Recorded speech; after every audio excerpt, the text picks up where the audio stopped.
Hello, everyone, and welcome to today's NeoSystems CMMC Town Hall. Now I'd like to introduce your host, Ed Bassett from NeoSystems. Ed? Hello, and thanks, Don. Welcome, everyone, to our continuing series of Town Hall Ask Me Anything sessions on cybersecurity maturity model certification.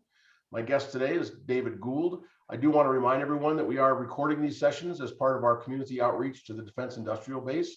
Our focus at NeoSystems as a managed service provider is on organizations that are seeking certification under CMMC. That's mostly who we have in our audience here today. If you have some questions, please send those in on the Q&A feature within Zoom, and I'll try to work those questions in as time allows in the 30 minutes we have with David Gould. I'll start with the introduction of David. David is the Chief Customer Officer at cloud data governance firm EncompaaS.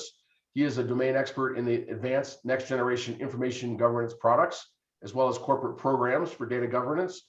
Prior to EncompaaS, David worked for over 10 years for Hewlett-Packard, HPE, and Micro Focus, where he was responsible for the secure content management business. David, this is something a little bit different for our series. We've been pretty heads down on CMMC and the cyber threats to the defense industrial base. Today, we'll take a little look at the role of data governance, and I think we'll find some interesting intersections with some of those previous conversations. So welcome, David. Thanks for joining us. Hey, Ed, thanks. It's really great to be here, and it's I think it's a timely subject at a good time, especially hopefully coming out of the pandemic. I said I appeared on a conference about a month ago, and I said, now that the pandemic's in our rear view mirror, can't say that this month, unfortunately, but it certainly accelerated a lot of the things, the way we all work, and created some new issues, which hopefully we'll be able to talk about today. Still blocking the view through the windshield, unfortunately, but we're going to keep driving. So let's start off with a kind of a broad view of data governance.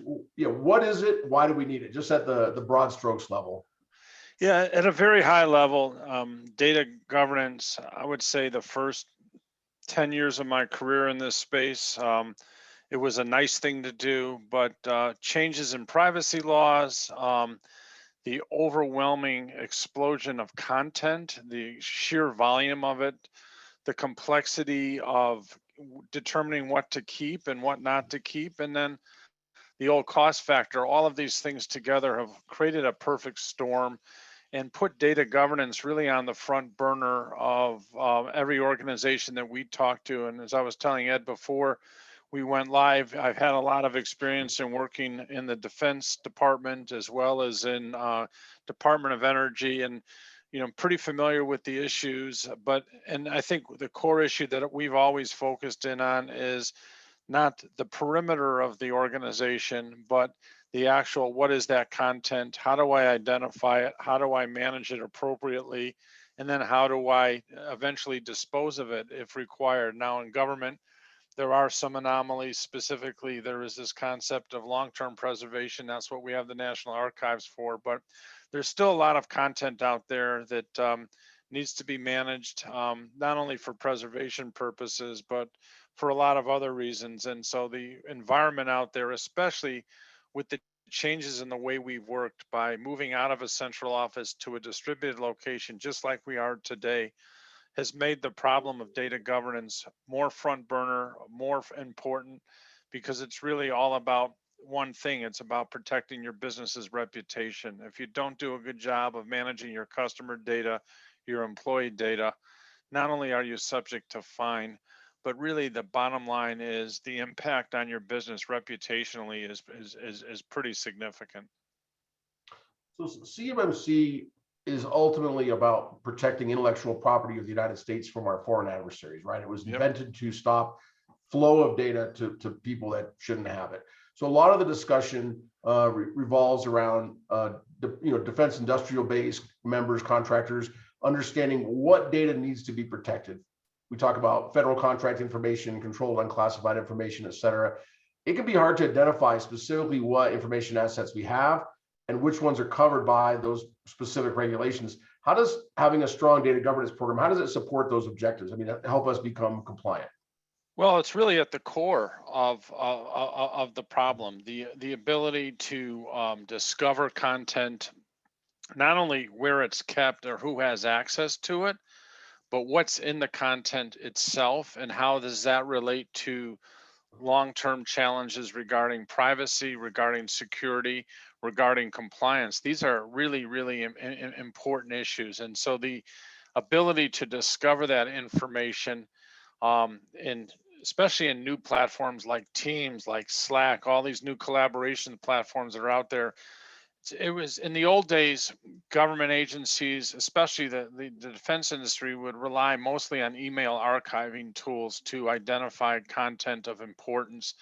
And what's happening now, because of the pandemic really accelerating digital transformation, we're seeing a big transfer off of email into these collaboration platforms. Content is there, it's sitting there, and not only is the content sitting there, but the conversation around the content is also there. So the ability to go in and look in these new platforms is really making the problem even more complex. You know, the old days, you know, for unstructured data, you would look in your email and you would do an index and you'd say, okay, this sort of matches what we're looking, and we'll put it into a bucket and we won't allow anybody to access it. That doesn't help either. So the ability to identify data that has sensitive information in it, whether it's contractual, whether it has personally identifiable information in it, and then putting special rules by policy around that data and treating that specific piece of content like you would treat other related pieces of content. That's really the challenge that organizations face, and that's what, you know, my business is really designed to help you do, to remediate and resolve. So CMMC instructs us to follow the data, right? That's what needs to be in scope, is where the systems, where the data is. And in some cases, people don't have a really good handle on their data, those information assets. So they focus on their IT infrastructure and they say, let's just make this secure. Let's make these servers secure, these cloud places that we might store data. As you start looking at the difference between infrastructure security like that and information security, data governance, like you were just talking about, why do we need to do both of those for compliance? In other words, why is it not good enough to say, I've created a secure IT footprint and everything I do happens in there, whether it's email, Teams, et cetera, it's all in there and I've secured the whole thing? You have to do both. I mean, you can't do one without the other. They're sort of like cousins, you know. It's a familial relationship that the concepts of security are related. The difference in information or data governance is looking into the content itself and determining whether or not that content has information of interest, information of risk, or information that has to be meet some sort of regulatory or compliance requirement. And you know, in government especially, you have Freedom of Information Act requests and things like that, which further complicate what you have to manage your information for. So while you use perimeter technologies, you use internal technologies like identity management, those things are important and they're related to information or data governance. But the real difference is what's in the content itself is not about securing access to the content. It's what's in the content itself that creates the primary risk, and that's what now has to be dealt with, just like dealing with keeping bad people out or unauthorized people out of specific applications, whether they're inside the perimeter or on the outside. So a minute ago, you mentioned about looking at the data content. I want to drill into that a little bit. So a lot of the data management decisions that people make, if they don't have sort of a good insight into the content, they make them at the system level or the repository level. So they're making decisions about access, retention. It's these big chunks. Why is it important to look at that data content itself? I think when we listen to people to talk about CUI, they kind of want it to have a big sticker on it that says CUI so that it's easy to tell. And occasionally it has that, right? The government labels it sometimes, but often it does not. Maybe this is data that they're just creating. So yeah, tell us a little bit about what you meant with looking at the content and making decisions based on that. It's not labels, it's actually the content inside, right?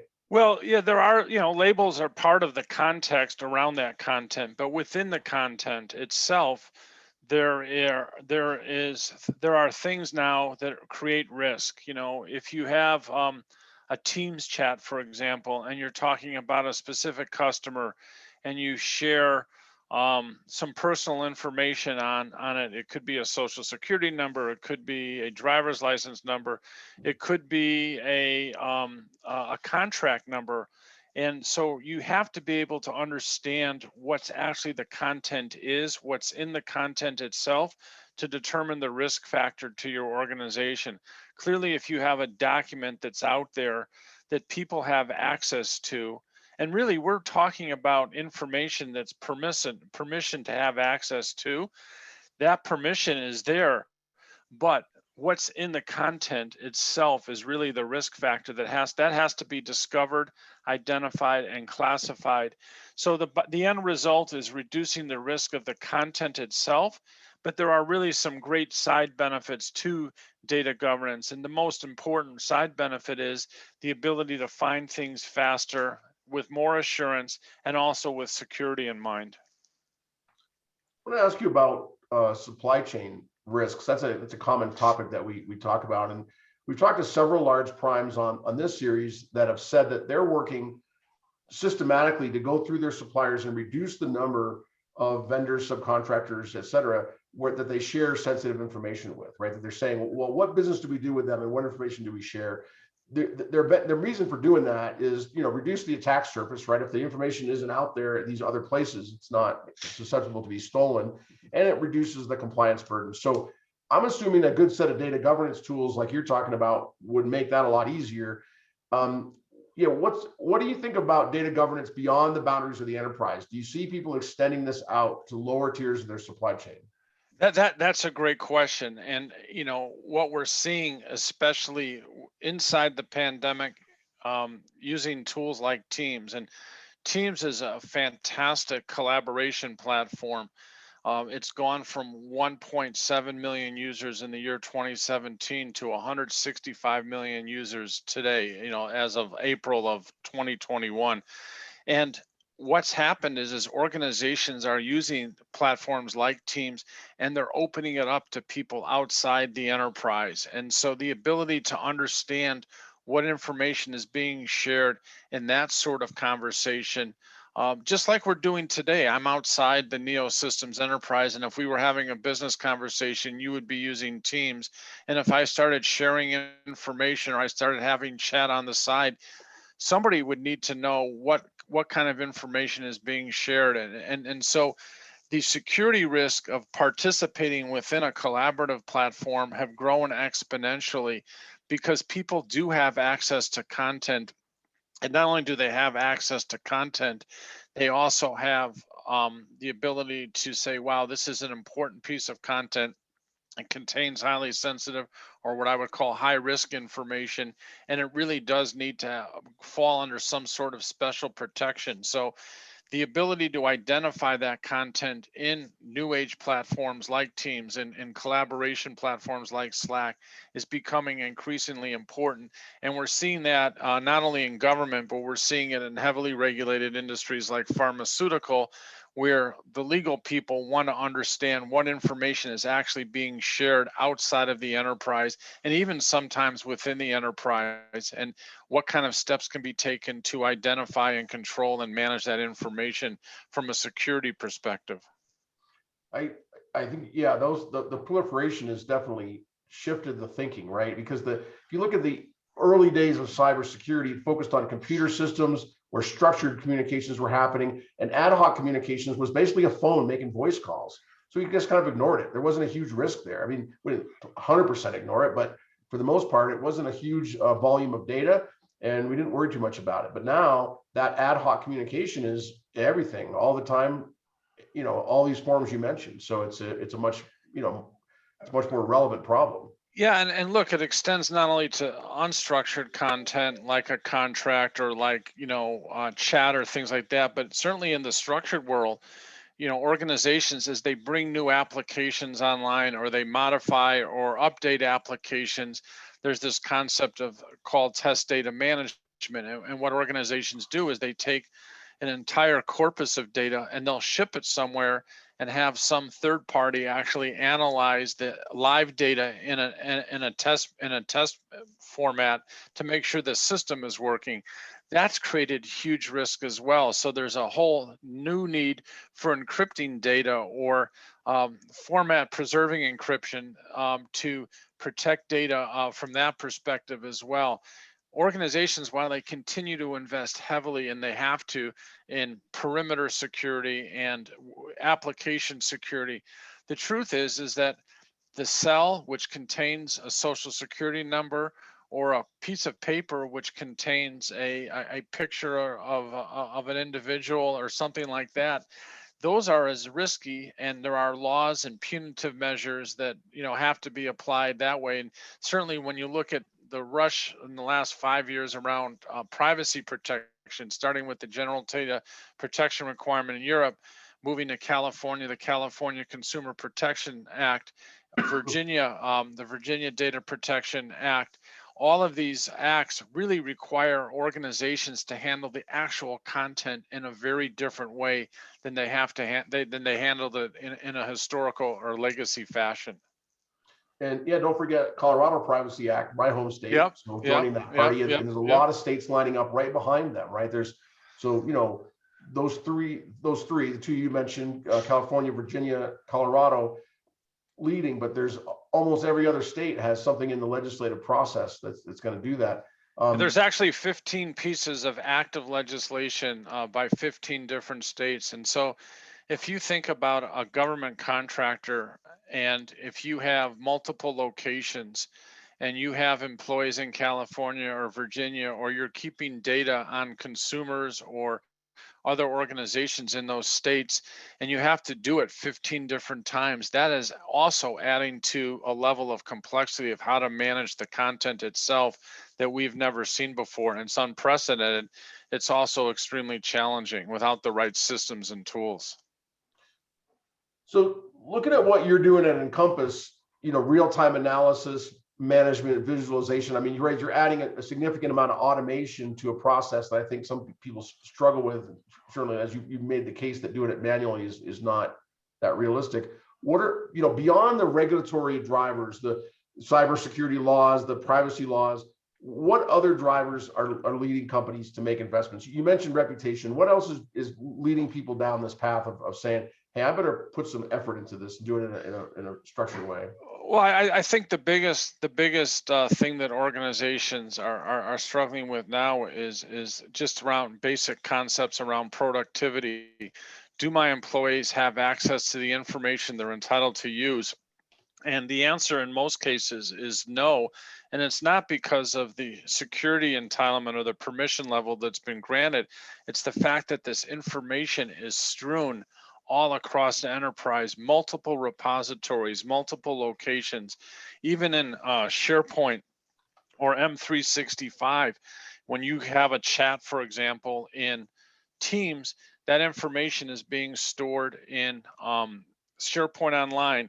If you have a conversation, a private conversation, that information is being stored actually in OneDrive.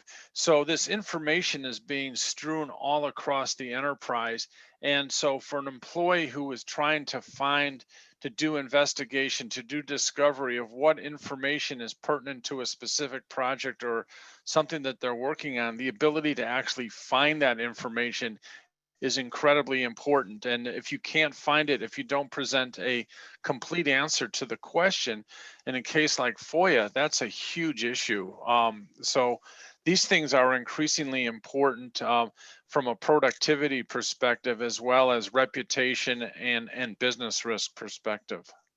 One of the audience questions that came in is around, the global spread. You mentioned spreading this data across multiple tools, but they're talking about, somebody takes their phone on vacation in a foreign country, and now they're maybe going to see CUI on their Teams chat without even any intention to do so. The cross some international boundaries might cause a compliance issue.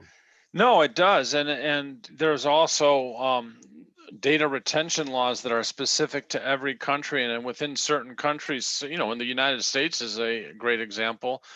There are 50 sets of data retention laws, depending on where that data is managed and where it's stored and where it's created. So you have jurisdictional issues, you have geographic issues. All of these make it really adds complexity to, 15, 20 years ago, it was, I wouldn't say it was easy to do this, but you didn't have the proliferation of systems and collaboration systems and the mobility. And when you add all of those factors up, not only do you have enhanced security, which everybody in this organization, enhanced security challenges, which everybody on this broadcast is very aware of, you really have a new set of issues on the content itself. And you have to take extraordinary steps to meet these privacy regulations, to meet compliance regulations. It's not an easy thing to do. So I want to ask a little bit about how this ties in with some other tools that we may have in the enterprise. So in CMMC projects, usually fairly early on, there's work around identifying the data that needs to be protected, mapping those data flows, and then later that shifts to identifying and labeling the data so we can make access control decisions. Many times we're not seeing dedicated data governance tools. We're relying on access control tools, data rights management tools, DLP, data loss prevention tools. So these are a part of the picture, right? But none of those really excels at the visualization and the kind of things you were just talking about. How do you see those all kind of fitting together in a data governance program? Well, it's like a 9-piece puzzle, right? I mean, you have different aspects of the puzzle that you all have to put together, and you can't say you're done with the puzzle until all the pieces are put together, the edges as well as the middle. And like putting together a puzzle, some puzzles, you get into the 1,000-piece puzzle, it gets pretty difficult because there's so many variables. So the complexity of the challenge created by proliferation of the content, the sheer volume of the content, and then the requirements, the legal and regulatory requirements about how that content needs to be managed, these are really, really difficult issues. And the good news is there are solutions out there, including the one that my company provides. And we're really leveraging the latest in artificial intelligence and in machine learning to not only manage the data from a physical perspective, but to look into that data and provide contextual information saying, this piece of data is more important than another piece of data. Therefore, you need to do things like restrict access to the data. So the tools now are smart enough to say, wow, this is a very important piece of data. You ought to be able to make some automate suggestions on how you want to manage this data differently than you do before. And then the other challenge, of course, is establishing processes or policies across the enterprise. And then the question is, what we saw in privacy, especially, it's a difficult problem because the consultants come in and say, here's what you ought to be doing, and they give you some really cool binders, and here's your policies. The question is, how do you take those policies and actually propagate it into the system? So that's another challenge that we're solving at EncompaaS through very sophisticated indexing, connection capabilities, connector frameworks, and things like that. But these are must-have to do things that all organizations are going to have to be spending a lot more time thinking about, because again, the risk to business reputation is paramount, but there's also a significant impact on the ability of employees to get the job done, and also to customers to getting the information they need to be successful. And in the way you work with your customer base, that supply chain, this becomes even more magnified as an issue that needs to be addressed. David, since I'm a cyber guy, I have to ask this question.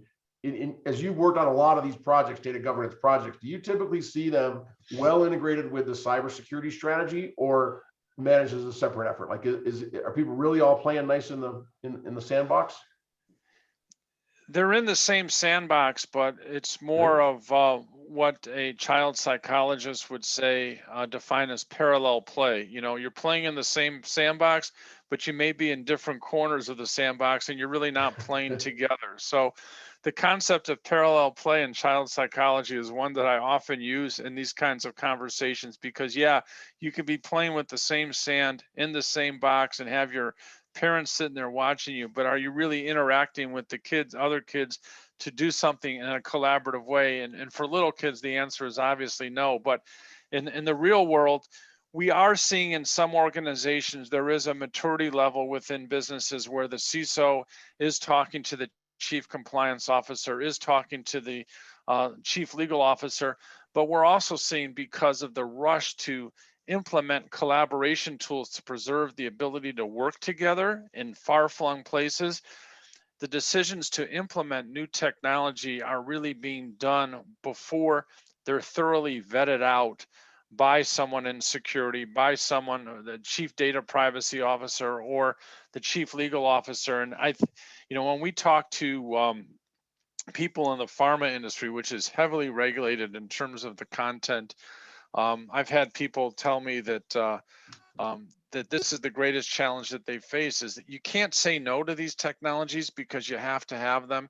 But in many cases, the issues around compliance, around governance, are being tacked on to the back end of the process versus the front end of the process. So I think we'll see over time more integration in that sandbox, people playing together and collaborating together, but we still have a long ways to go there. So I love the parallel play analogy. Since I think there's some CISOs on this call, do you think it's something that they should have higher on their priority list? I mean, it seems like from what you're saying, there's some direct benefits to the effectiveness of their cyber defenses of having the data governance piece tied in. Oh, absolutely. Because if you can understand what that context of the information is and what information is actually inside the envelope, your ability to attach that by policy to broader information security directives and initiatives is a lot easier than, and it makes the job, it does stop that parallel play and does provide a sense of integration between how the CISO would like the enterprise to be managed and how somebody running your collaboration tools are actually implementing the solution. So I think there is light at the end of the tunnel here. There's a ways to go, but clearly the ability, using a tool like ours, a solution like ours, we help accelerate that, and we're actually bringing these things together.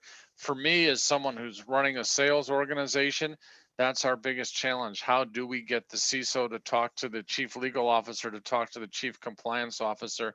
And I think the issues around privacy and around governance and around collaboration for the first time are literally forcing that conversation to happen, because people understand that you can't say no to the tools, but you have to do things to protect it, the content that resides within those applications and solutions.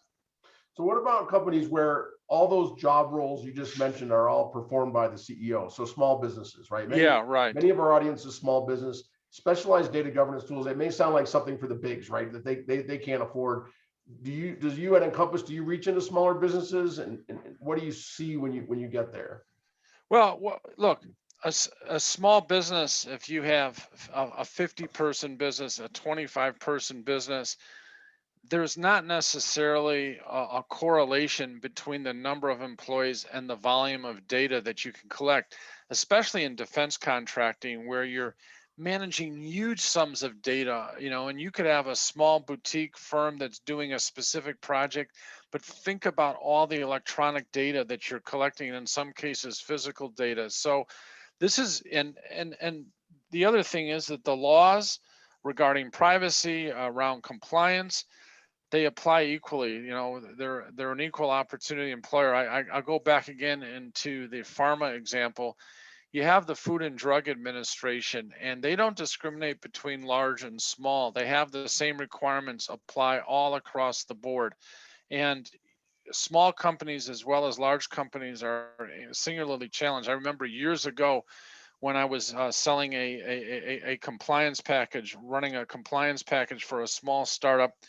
We used to go to the FDA website, and on the FDA website, they actually publish a list of the offenders, those organizations which are under audit for some sort of FDA violation. And that's what I did. And they published the CEO's name, their phone number, their address, their email, and that's part of the requirement. And so what did I do as a smart sales guy? I would call up these organizations on the phone, and obviously you could talk to the large ones, but I called once, I'll never forget this. There was a firm making hairspray in Brooklyn, New York, and I called this guy, and he had the thickest New York accent, and I said, "Hey, I see you're being investigated or audited by the FDA. We have a solution that may help you collect your information." And he says, "Yeah, my wife's a hairdresser. She's making hairspray in the garage and she's selling it to her salon." And they got busted by the FDA in the same way the FDA would bust a very large organization. So that's the case with privacy all across the board. Now, in some of these privacy regulations, there is some consideration of the size of the company, but I have seen really small organizations generate massive amounts of data based on what they're working on. And so the information risk to them is as large as it might be for a large organization. So size does not really is not a determinant here in the world of information governance. It could prevent, it could provide some, remediation, but at the end of the day, if you're collecting data, you have to protect it, whether you're large or small. And that goes from cybersecurity as well as to the actual content. I don't think there's one small business that's on this call today, Ed, that's going to say, well, because I'm small, I'm not going to invest heavily in cybersecurity tools. It's just not a good strategy. I agree. So we're at the end of our time slot. I just want to ask a very quick wrap-up question. I always like to ask about how we get better results for the effort and time and energy and money we're putting in. So as you've watched companies reacting to cyber threats recently, maybe doing more on the infrastructure side than the data governance side or whatever, what is your one piece of advice for people who are making decisions about their cyber defenses that you would leave us with today? The one advice is that you have to pay attention to what's inside the content as well as the environment in which the content resides. And I think that that's really the one piece of advice. That's what it boils down to. And that boils down to protecting non-permission use of the content. It also relates to eventual deletion, disposition, or destruction of the content. So my one piece of advice is focus as much as with what's inside the content as where that content is living, or the environment, and where it's sitting within the enterprise. Great advice. Thank you, David. I appreciate your time. Thanks to you. Thanks to Wade Forbes, our sketch note artist, who's been drawing this conversation. We'll send that out to everyone after the call ends. I want to thank all of you in the audience for your time and attention. Please join us for future CMMC Town Hall meetings. Next week, we'll be back at our regular time slot on Wednesday, 1 p.m. Eastern. That's August 11th. We're going to have Reagan Edens from DTC Global as our guest. So look forward to seeing you then. If you need information about the program or to catch any past episodes, go to our website, neosystemscorp.com. Thank you. Thanks, Ed.